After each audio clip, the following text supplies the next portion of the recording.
usou o slide, eu falei. Dando continuidade ao primeiro Congresso Brasileiro de Geração Compartilhada, nós teremos agora o painel cujo tema é Captação de recursos para projetos de geração compartilhada via Project Finance.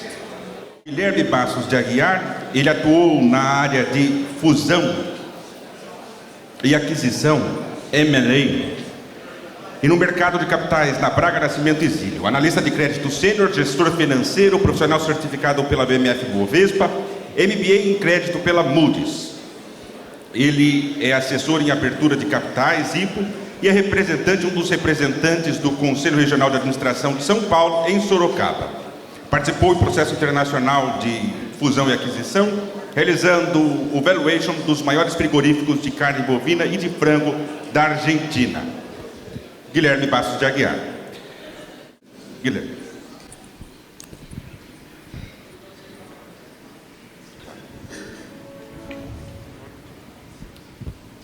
Bom dia a todos, é um prazer estar aqui, prazer conhecê-los. Agradeço a Sinergi pelo convite. Alô?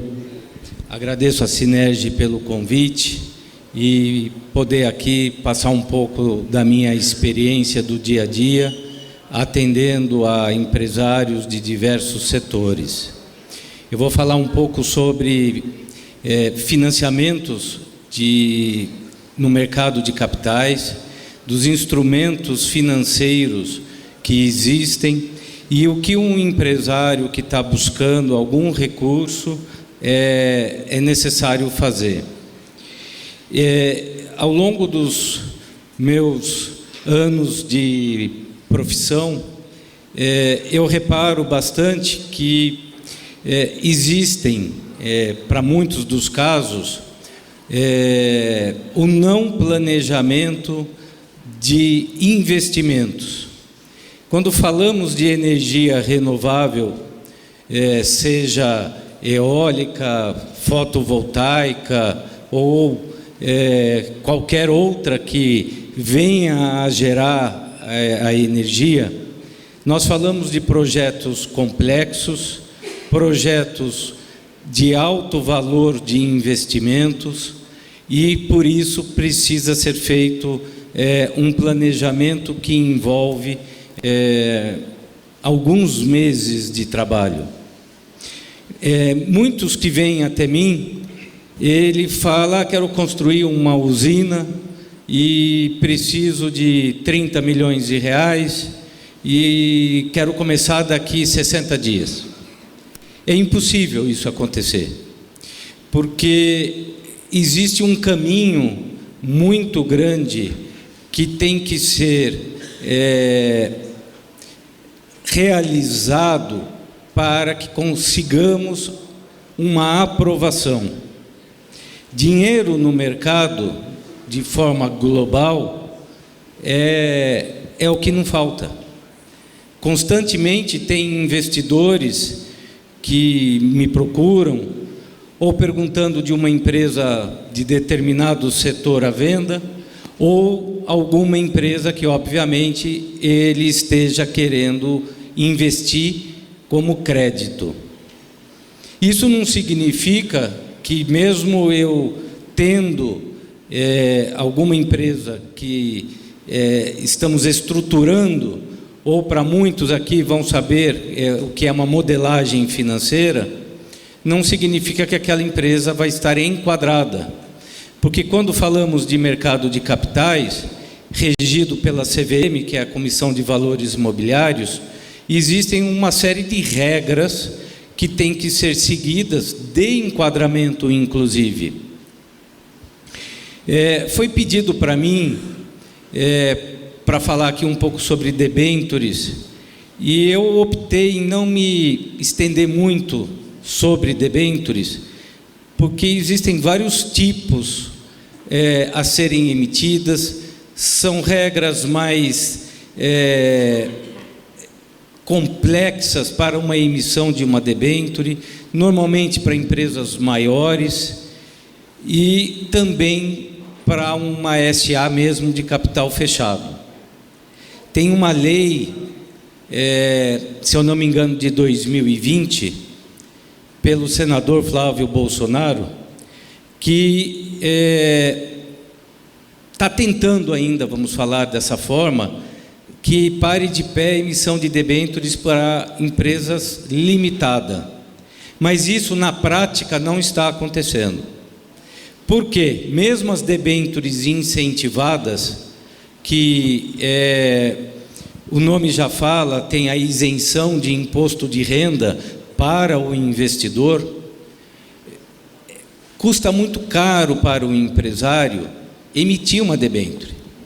Então, ela só é mais viável quando a gente pensa em uma empresa maior, uma empresa que tenha já alguma governança, compliance, para poder realmente fazer também todos os investimentos e aceite por parte dos investidores. Então, o meu papel da GBA Investimentos é de justamente entender o que o cliente está buscando, o que ele quer oferecer em troca e se ele está preparado para buscar esse recurso.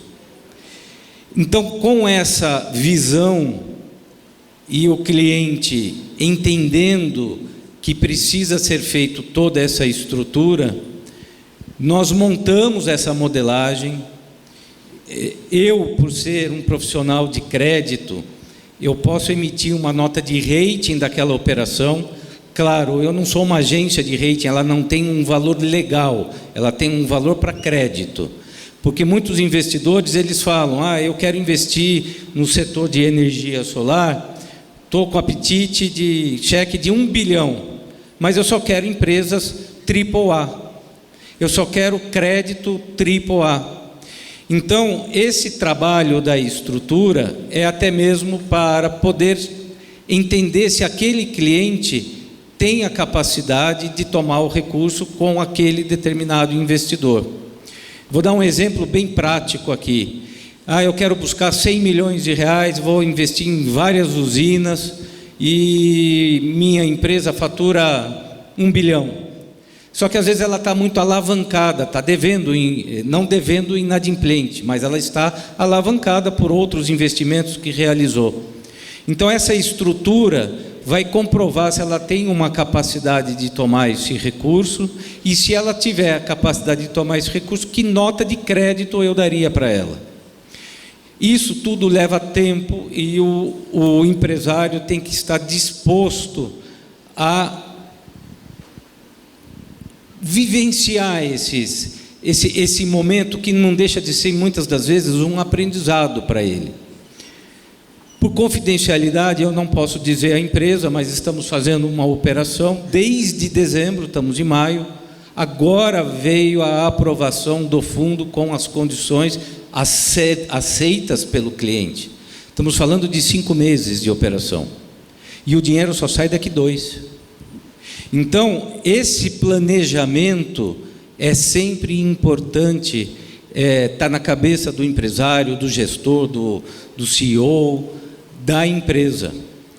Porque muitas das vezes ele imagina tomar um recurso em determinado instrumento financeiro e aquele instrumento não se enquadra ao negócio dele, à empresa dele. Quando eu falo em instrumento, creio eu que todos aqui já ouviram falar do CRA, que é o certificado de recebível do setor do agro, né, que é desde do produtor de soja pequeno, como aquele que já é uma indústria e fornece soja para grandes empresas. Tem o CRI, que é o certificado de recebíveis imobiliários, o CPR e entre outros, e as debêntures que eu estava comentando. Então, a importância disso é de entender que para os recursos que serão investidos, e quando falamos de energia solar, não são poucos os recursos. Me corrijam aqui, mas uma pequena usina de 5 megas, 4 megas, são investimentos na ordem de 30 milhões de reais. Né? Então, não são todos os investidores que têm esse apetite. Normalmente você tem que procurar investidores que têm um cheque maior e que quer investir, porque o retorno desse investimento, sabemos que não é em 1, 2, 3 anos, é em torno de 6, 7, 5, 8, depende da gestão, depende de como ele vai vender isso no mercado. Então você tem que entender e encontrar investidores que queiram investir num prazo aí de 10 anos numa empresa, ficar com esse cliente por 10 anos. Então, esses são os recursos financeiros que tem no mercado de capitais hoje, e eu costumo até dizer para um empresário que não é só o kit banco, que nós estamos acostumados com os bancos, manda seu balanço, manda seu DRE e assim por diante. É muito mais minucioso todas as prerrogativas para que a gente possa buscar esse recurso. Estava aqui falando com meu amigo Graziano. Está na moda hoje todo mundo falar de governança, compliance, uma moda boa, porque as empresas precisam ter governança. Eu não estou falando da governança de empresas de capital aberto, que são mais rígidas, são mais demoradas para implantar, mas mesmo para as empresas pequenas, principalmente as familiares, em ter um pouco de governança, porque tem que passar uma credibilidade para os investidores. E, falando nisso, muitos comentam sobre garantias. Eu vou investir 30 milhões, mas eu não tenho a garantia real para oferecer. Sim, alguns investidores não querem ver esse tipo de operação. Ele quer dormir sabendo que, se você deixar de me pagar, eu vou pegar meu advogado e vou executar aquela garantia. Mas outros acabam entrando no risco da operação. E esse entrando no risco da operação significa também, muitas das vezes, um custo maior da operação. Então, para eu poder finalizar aqui essa breve conversa, é importante também saber que investidor privado não tem taxas subsidiadas, não tem como concorrer com taxas de BNDES, não tem como concorrer com taxas subsidiadas por qual estado seja. Porque o nome já fala, é subsidiado, é o governo que paga alguma coisa para o empresário crescer. E o investidor privado, ele está ali para ganhar dinheiro. Então, ele imagina que ele emprestando esse dinheiro, ele vai ter de retorno os recursos que ele teria em uma aplicação qualquer e mais algum ganho. Então, isso é um fato, né? Eu fiz questão até de falar sobre isso, porque vem a mim muitos empresários falando, eu quero uma taxa de 4% ao ano, falando hoje, em épocas de hoje. A minha resposta para ele é simplesmente o seguinte: ou você vai cair num golpe, que alguém vai falar que tem esse dinheiro a 4%, ou você vai tomar algum dinheiro um pouco mais, a 5,5%, 6% talvez, no exterior. Só que se você tem que ter um hedge natural, que é o quê? Ser exportador. E se você tem, no caso de usina fotovoltaica aqui, você vai exportar energia? Se aqui falta, a gente está engatinhando, como já falaram aqui, todos nós sabemos. Então, essas são as precauções e os cuidados que têm que ser tomados, e as pessoas precisam se planejar. Esse é o conselho que eu dou, tem que se planejar. Vou investir em uma usina, comece a se planejar, contrate assessores jurídicos, financeiros, pelo menos de 6 a 10 meses antes de você falar, quero começar em dezembro. Então comece em fevereiro, porque daí você vai ter a chance enorme de conseguir o êxito da operação e estar enquadrado para você não perder tempo, porque qualquer investimento, atraso de investimentos, é altos custos, principalmente quando nós falamos de energia solar, que muitas das vezes é locação da terra, e são também aprovações governamentais de exploração e tudo mais. Então, esses são os cuidados que eu passo aos senhores aqui presentes.